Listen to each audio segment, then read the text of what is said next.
Hinigpitan naman ang pagroronda sa tent city sa Tacloban City kasunod ng sunog doon na ikinamatay ng 7 tao. May live report si Sherry Ann Torres. Sherry Ann? Yes, Connie, sa kanina lang lamang nag-ikot tayo sa may tent city dito sa bahagi ng Tacloban City kung saan nga naganap yung insidente ng pagkasunog ng isang ina at 6 niyang anak.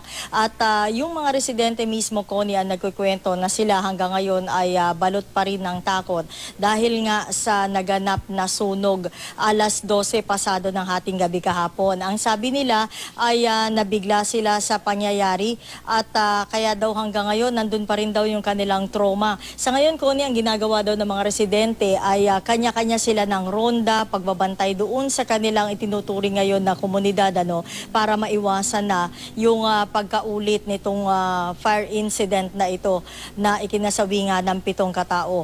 Alas 7 o bago mag alas 7, pasado alas 6 ngayong umaga, Connie, ay dumating dito sa tent city itong si Senior Superintendent Pablito Cordeta, ang Regional Director ng Bureau of Fire Protection, at siya nga ay personal na nagsagawa ng inspeksyon doon sa naturang lugar. Isa sa mga tent na naroroon, Connie, ang kanyang pinasok at personal na tinignan kung gaano ito kadelikado pagdating sa mga insidente ng sunog.